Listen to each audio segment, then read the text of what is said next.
Alright guys, TacticalRab back again today. Hope you're all doing well and enjoying your day so far. The Lil Bro Cup is over, one of the biggest off-season tournaments so far. Marved Co walk away with a victory, $10,000 tournament in a very impressive fashion. Lots of talking points, lots of drama as well. Definitely enjoy your thoughts in the comments section below. Hit the like button if you enjoy. Subscribe if you're new as always. I'd greatly appreciate it. It really helps out the channel. Thank you very much indeed for doing that one. ShahZaM, of course, still out there in Europe right now, spotted as we saw yesterday. G2 ShahZaM in Berlin at the G2 headquarters.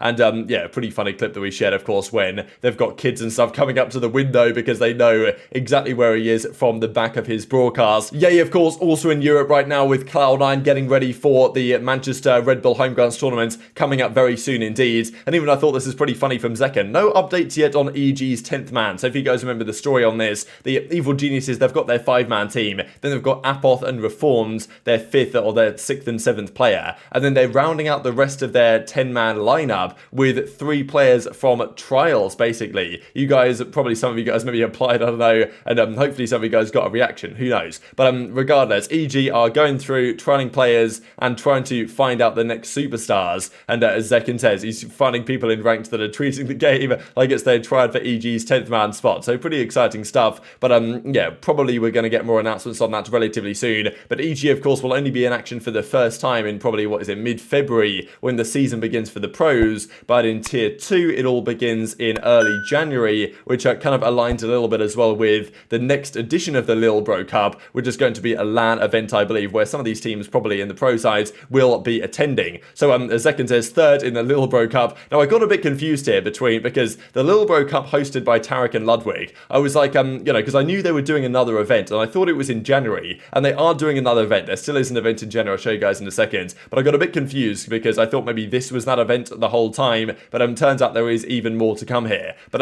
yeah, even as Zekin says, I thought it was interesting to note, thank God Split is coming back. I missed that map. So yeah, clearly this is potentially good for Sentinels. We have seen that other players are pretty excited that Split is returning. The fact that Breeze is gone, the fact that Bind is gone, that certainly hurts some teams' map pool. We saw that, you know, Fnatic, even Boaster said DRX are not going to be so happy about these changes. But look, you've got to adapt, you've got to move forward, and Split having the return is probably pretty good for Zekin and Sentinels, they believe. These were the overall numbers then, so $10,000 spread among 4 teams. Team Sabrosa won it, Team Rossi came 2nd, Team Zad and then Team BcJ finishes out 4th. Just an impressive performance across the board here from, this was the first series I wanted to mention because Marved was coming different. He started out a little bit slow on the ascents, 11-19 here, so these were a couple of the teams in question. But also it's Timmy worthy of note here because we know this team of course is going to be with Shroud and they're making that team in the challenger side and they've got about a month or so to lock in and get ready to go. But yeah, this guy playing the tournament was quite impressive just to see what he's capable of on this kind of level up against teams or up against players that are pro players, right? I mean, Arin is on the global esports team. Then we've got BcJ on Evil Geniuses, Jorgemo there as well. Som, you know, Sabrosa, of course. Well, Sabrosa, I don't know if he's on TSM, but, you know, Som is a pro player on this team. Marved, obviously, very capable of being a pro player again. And this performance on Fracture was unbelievable. 31 in 16 on the Brimstone. I'll have to show for you guys in a second one of his crazy clutches. Like, yeah, frustrates me that Marved isn't playing this year because this guy just still obviously has what it takes and won this tournament in the end. The Game 3 Haven went all the way to overtime and Sabrosa won in an impressive fashion, or Team Sabrosa won with a great performance from Som on the Jets, because when you've got Marv there, Som doesn't have to play the controller role, which is quite an interesting point for NRG with, you know, Som is going to be the controller for that team. There is a world in which NRG got Marved, but he's decided to take a year out from competing, and Som's probably pretty happy about that because otherwise he probably wouldn't still have his spot in the team. And then the grand finals was Team Rossi against Team Sabrosa. This was 6 teams, Sentinels sick of course, Brax, Corey, Rossi and GMD. So a large part of that TSM contingent or former TSM contingent for some of these guys. It's Timmy, Marved, they were the takeover players here. And yeah, Marv does it again on the controller agent with the Brimstone just coming to life on Fracture. So an impressive performance, no doubt. They win the tournament, and just wanted to share a couple of clips here, some highlights, but also some words from TenZ and Tarik on the future of Chamber and what it means that he's been nerfed in this way. They reckon that Chamber's still potentially viable in the new meta, but it's not going to be clear like that he can be used every single map. Okay, now they have, I wonder if they're aware of this brim. Ooh, Aaron. Oh no. Wait. Oh. He's on for it. Curry faked it. He faked it. Uh-oh.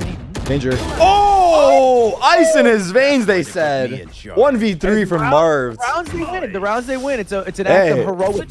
Hey, maybe that's how they roll. Maybe that's how they practice. We practice our heroics. I think they're running away with it. Sabrosa's team. Oh, that sucks, man. That sucks. Marved is starting to feel it. Oh, Marved is 27 and 14. Holy. Didn't even notice. Again, if they pinch us, Tim, I'm walling up. I don't see anything flank. I'm falling. Yes. Wall me up. No, it's alright. Open up the sky! One enemy remaining. Nice! What a fucking Attackers win. Dude, you guys are actually cold as There's clutches, by the way. Timmy and Marv. Nah, these clutches. 31, Jimmy? Come on, bro. I do this, bro. I'm retired, bro. Why am I doing this? Retired against all these. Oh my god. Why did he stop typing though? I'm confused, bro. Yo, why did he stop typing, bro? I'm so quiet. I think like I personally think that Chamber is not ruined. Like he's still viable, but do you guys think that he's done for after the changes? I don't think he's done for. I think the way that he's utilized is going to be different because right now he's kind of like a global presence around the map where you get a trip and then also you can like hold an angle with an op and get out. But I think it's more of like you have to like commit to the site. I don't really see like his anchor. Yeah, it's like a real anchor or like he's like a more aggressive like proper sentinel. That's what I'd say. Yeah. Especially like he gets a anchor and set lurker now. Yeah. Like you can't run around the map as much. Yeah, they removed. Oh my god, he's alive. They removed his ability to be super aggressive, which I like. I still think it can be done, but like it's gonna be very niche. The only map I could have thought that you could play the same is Bind, but their map's getting GG'd, so yeah. And it sucks. So as Marv goes on to say, I am a champion again, right? So yeah, it does make me a little bit sad in a way because Marv, look, obviously everyone knows how good this guy was. The clutch factor was just immense there. That 1v3 was very nice indeed there on Fracture, doing it on the Brimstone, right, as usual. But yeah, of course, he was arguably, maybe not, okay, look, he wasn't the best player on OpTic. Yeah, he was the best player, that is how it is. But Marv, aside from that, was the most impactful, the ice in the veins, all this type of stuff. So look, he's decided to take a year out from competing, or at least a few months out to deal with some family stuff and, you know, just kind of enjoy himself for a little bit, I suppose, makes sense. And if at some point in the future he does want to make the return, I'm sure that he will be able to. I wonder what happens with NRG, right? Because like their team is a large contingent of the OpTic core. They're expected to be very good, but the league is incredibly competitive, right? And if NRG are only the 4th best team in NA, and then, you know, let's say 6 months down the line, Marv says, you know what, I want to make the comeback. Like, will they just drop ShahZaM at the drop of a hat for Marv? I don't know. But, you know, that's the thing with Marv, not taking this opportunity to get into the league might hurt him down the line, especially if he's not kind of match ready. But seems like he doesn't really need to be match ready to drop great performances as he did yesterday. And as Som says, the Lil Bro chap. So congratulations to all these guys for taking the victory. This other was a little bit spicy here from Chet, champion of snaking your team.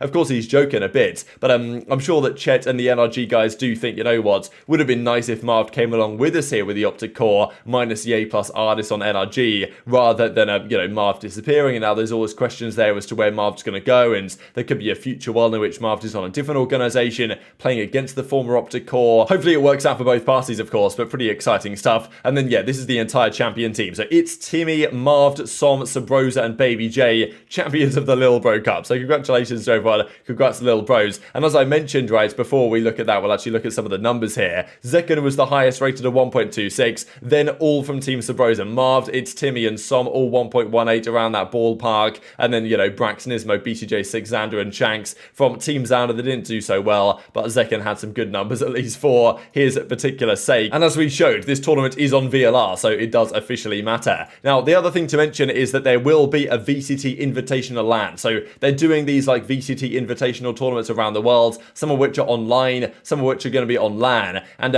I thought that I got this cup a little bit confused with this, but indeed there will still be a, we think January 14th, 15th, a VCT Invitational LAN. Now, I'm not exactly sure what the timing is comparing this to what happens in Tier 2. I'm imagining this is going to be, okay, as they say, some pro-level games between pro teams and then some exhibition matches. But at this time, there's going to be the Tier 2 scene is going to be underway at this point. Now, in fairness, a lot of the Tier 2 players, like the top ones on presumably FaZe and the Guard, and if version 1 have a team, they will get probably auto-qualified into the Challengers League for next season. And therefore, they might be available to play a tournament like this, but other teams are going to be still grinding at this time in early January a lot of the qualifiers for the Champions League to try and get into Ascension for the season. So definitely it's going to be a busy time about this time next month, I suppose. And yeah, Ludwig x Tarik in January up next. So pretty cool stuff. Better production, all this moving forwards. And just one quick thing to mention for you guys. What are your thoughts on this? Because Walt is, of course, former analyst for Sentinels last season.